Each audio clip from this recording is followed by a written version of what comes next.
review last Sunday, really, first. Apart from that little bit of a wobble with the when you actually readjust through injuries, it was a pretty dominant performance. Yeah, we had a plan. We knew what we needed to do. We'd practiced really well. Like I say, our form coming into the game had been really good, and we were confident in ourselves. We'd sort of, I know, and it doesn't look like that at times because these kind of games have got a lot of edge about them. Everybody's a little bit edgy and a little bit tentative, and anxiety plays that big part in it. And we'd practiced really well. We've been playing really well. We had a real simple game plan.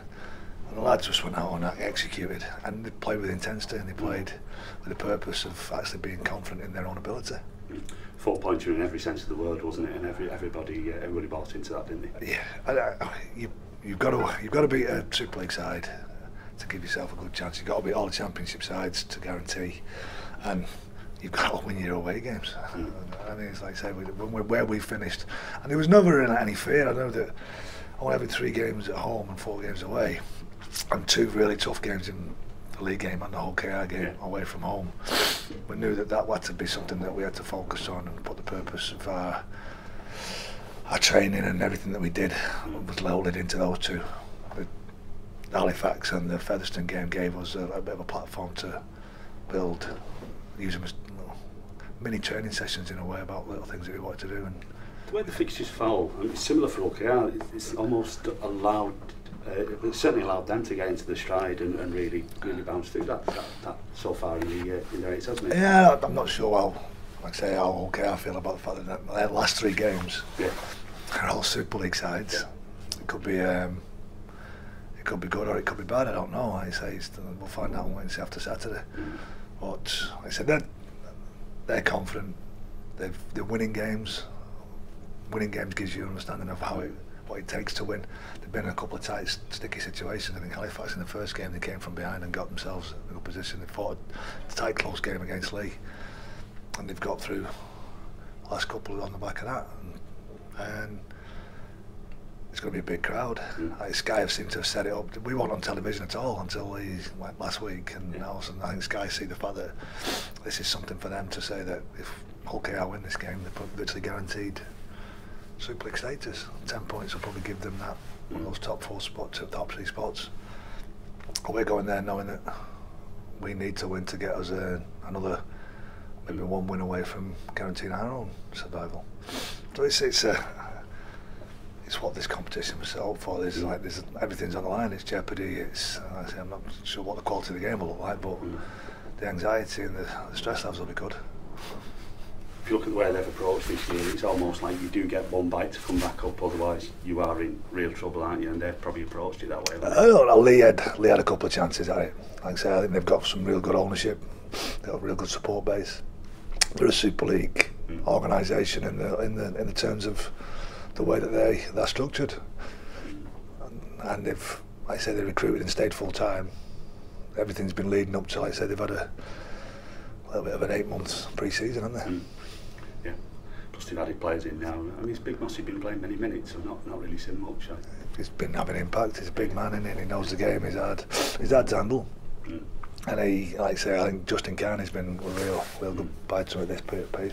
I think Lunt's been a key to everything they do. He's a fantastic player at 9, and everybody's sort of jumped on the back of that. They've got a really young group in there. Outside backs pretty young, full back, but they're all enthusiastic. They're all fit and healthy. And I think what Tim's gone for, he's gone that energetic youth look with a real solid mix of Blair, Lunt, Carney, to give them a real solid group of players that can give them leadership. Mentioned injuries before, Reece Ambry, Danny Craven, what's the damage there? Yeah, Reece has gone for he's torn his adductor, which is a bit of a blow to us really. Like I say, he was playing really well. Craven the same, we're just waiting some medical reports on that, but it's again, he took a whack on his knee. There's a chance that Danny could make it back for maybe the last couple of games, but we're waiting on like a specialist report on that. He seems all right this morning actually, so he's pretty buoyant about himself, but he's in a brace, and at the moment he's staying as positive as he can, but we'll just wait to see what comes back. Like I say, the Sunday Saturday turnaround's not going to help him either way. options, fullbacks, Corey Thompson's fullback, and perhaps Eremayor or Gilmore to scrum out. Yep. They'd pick him aside for me. What would be Eremayor or Gilmore, or I don't know yet. Yeah. I'll see. I suppose Eremayor's got a little bit more experience, hasn't he, in a tough game, isn't it? Yeah, it's a big game. You want your experienced players out there. You want somebody's composure, and Az has been playing well all year. So Aaron will be in the mix. Like I say, he's fit, he's healthy to go. He's in the 17. The tough thing that was always going to come about was the fact that Az has come fit, but Danny Walker looks like a Super League player. Right. It's like he was outstanding on the weekend. He just doesn't seem like he's stopping, does he? He's just found his legs now and he's going. Yeah, I think it's been a little.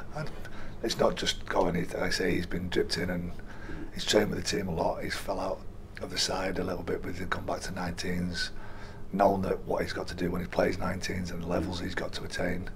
Come back into first team training and had 20 minutes off the bench, had another 15 minutes off the bench, and then. He's an 80-minute player. You watch him play at 19s as an 80-minute player, and I think that's where he'll eventually get to, in that kind of mould where he keeps developing as he is. He keeps his head screwed on like he has, and like I said, there's a big future for the kid. Do you get any more knocks from Sunday? Or you? No, we seem pretty. I say it's just bumps and bruises, pretty physical at times. All lads have come through. I say this is a tough day, the Tuesday. Like I said, they had a recovery day yesterday, but still in that recovery mode. We just need to get them moving today. Then we'll find out whether those bumps and bangs are a little bit more deep rooted. But we'll flush them out today a bit better with the ball in hand, and then we'll see where we are tomorrow, one as a team. If you look at the fixtures and who's got to play it, you'd like to think 2 wins would give you 10 points and that would get you clear, but there's nothing guaranteed given the fact that how teams are taking points off each other. And this group this year, again, it's you've got 2 or 3 really confident sides, and I said London are all right. They've been playing really well there on their own patch. They've travelled okay. Catalans have had a sticky year. We've had a sticky year. Lee've had a sticky year. I mean, there's only really Warrington that dropped in there and finished at that point. And the win we put on, the game that we had here was like a template for who could actually go on then and get to 10 points quickest. Like I say, they played Lee this weekend with a couple of games left to go and got a chance of getting there. That was always our aim, our home win, get here and then pick up the games around it. But like I say, it's a tough competition because nobody that's dropped out of the Super League group has had a great year. They've struggled with injuries and lack of form within certain players. And Hull KR have been on a 8-month pre-season training camp. Featherstone can shock people because they've got some quality in their team. London are like enthusiastic and young side. I say, so there's always that banana skin if you're not focused and you're not ready to go. And the Super League side, like Hull KR in that mix there, where they're the side that you'd expect to beat, but you know that they've been preparing for this and are ready to go. And it's a hostile place to go. It's a tough place to win up at Hull KR. And like I say, you like the weather to be decent and you like it to be a good track, but you never know what to expect. Some lot of people buying into the 4 points last Sunday. Your fans certainly bought into it in numbers and we've volume. been good. Our travelling support's been fantastic. I said we've won those.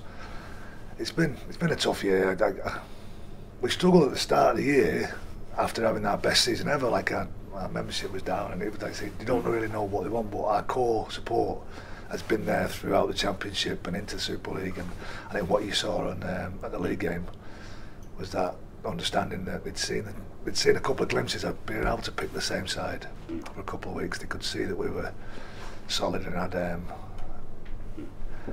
a lot of enthusiasm for the task at hand. And they bought into it, and like I said, they got this. What I've always said here is that they want to see a side that's got a lot of effort and a lot of enthusiasm for the challenge. I think that's what they saw against Featherstone, Halifax, Warrington the last couple of games. And what they got against Lee was that they got a side that was committed and enthusiastic and wanted to win for the fans, for themselves, for the club.